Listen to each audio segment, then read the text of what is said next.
Welcome, ladies and gentlemen, to Populist Politics. My name is Bobby Funk. I am a new political commentator, so I would like to ask you to follow me on X. My handle is Funkinator_. I would very much appreciate it. We get into the news here on this show, and we give commentary on the news and what I think about what is going on in the U.S. politics. So our main story tonight is the war in Iran. We're talking all about the U.S., how they are running thin on their military budgets.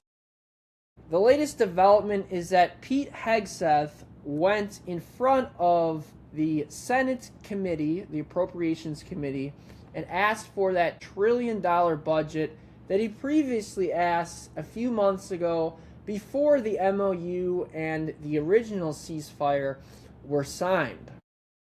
What we are doing in Iran is we are attacking all around Tehran. We're hitting near the Strait of Hormuz to open up commercial shipping, but we're also hitting on their west coast and their south coast by Pakistan.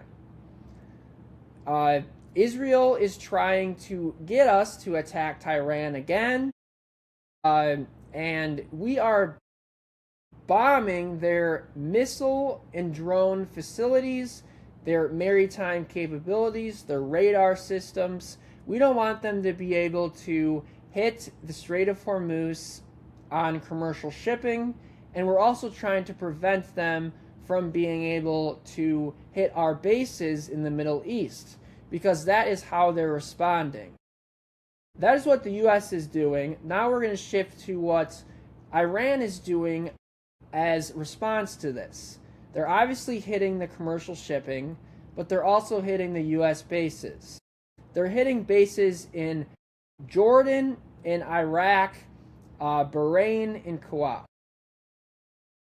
What they are trying to do is they are hitting our radar systems, our surveillance systems, and our intelligence systems, because they want their missiles and drones to be more accurate when they strike these bases and these commercial shipping. The way we prevent Iran from being accurate, hurting our troops, and hurting commercial shipping is we have a very advanced system of tracking missiles and drones to intercept them with our THAAD systems.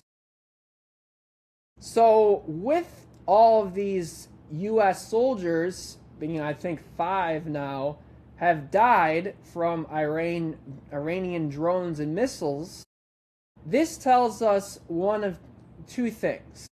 Either Iran's missiles are getting more accurate, or we are running out of THAAD systems, or both. Why is this significant? Because our THAAD systems are really expensive, and Iran makes cheap drones. So they can produce more drones than we can produce these interceptors. And if we're running out of these interceptors, it's going to be hard for us to wage war. And it also prevents us from other world conflicts. As we know, China wants to take over Taiwan. And we're using these THAAD interceptors to prevent the Chinese from taking over Taiwan, but we're also helping the Ukrainians fight off Russia and the South Koreans from Kim Jong-un in North Korea. Now, going back to the Iran war, this is the Persian Gulf theater. To understand the Iran war, you have to understand that there's 3 different arenas in this war. There is the Persian Gulf, there is Israel and Hezbollah, but there's also this new theater that's opening up, is the Houthis and Saudi Arabia arena. We've covered the Persian Gulf. Now let's move on to the Hezbollah and Israel situation. So as we know, Israel has been attacking and going further into Lebanon. And Hezbollah has responded by striking Israel in response to the war on Iran. Because as we know, Hezbollah is Iran's strongest militia, and the Houthis are also Iran's second strongest militia, but we're focusing on Hezbollah right now. So the Lebanese government, which is separate from Hezbollah, wants the United States to help them disarm Hezbollah. Israel's stated goal is to disarm Hezbollah. So Lebanon and Israel are working together to the Lebanese government and Israel are working together to disarm Hezbollah. And they're asking the United States for more money, more military equipment to push Hezbollah out, disarm them, so the Lebanese can take over the Hezbollah centered areas of Lebanon so Israel can withdraw from the country. That is what the Lebanese government wants and what a lot of people want in the region. So that's going to cost the U.S. more money if they want to help there. Now, transitioning to the third arena, this Saudi Arabia and the Houthis, which is very dynamic because the Houthis and Saudi Arabia were fighting in 2022 as part of the Israel-Hamas war. So the Houthis are an Iran-backed militia who has fought for years against Saudi Arabia. And the threat is that they can with their missiles and drones, they can take over the Red Sea and disrupt shipping in the Red Sea, along with Iran in the Persian Gulf with the Strait of Hormuz, which would further constrain the world economy. And the Houthis are doing this. They have said that they are closing the strait to at least Saudi exports. What Saudi has been able to do is avoid an economic collapse of their oil economy by creating this pipeline. It's called the East-West Pipeline, where they're transporting oil horizontally across their country to the Red Sea, where shipping picks up their oil and transports it to Asia. Asia is Saudi Arabia's biggest customer, but these Houthi rebels have yesterday turned around vessels that were trying to transit that strait, which is called the Bab el-Mandeb Straits. And they were forced to go back towards the Suez Canal into the Mediterranean, which is going to cost the shipping companies a lot of money because the alternative route, if you remember, the Red Sea is the alternative route to the Hormuz. If that is not possible, then shipping is going to have to go all the way around Africa in the Cape of Good Hope, and that's going to cost shipping companies a lot more money. So this all started with a delegation was coming from the Ayatollah's funeral to Yemen to ostensibly resupply the Houthis with military equipment to attack Saudi Arabia. So the Yemen government, which is not associated with the Houthis, the Yemen government is in the south of Yemen, and in the capital is where the Houthis are in Sana'a. So the government in Yemen attacked this plane, and then the Houthis attacked Saudi Arabia because the government is backed by Saudi Arabia. And that has caused this conflict to restart.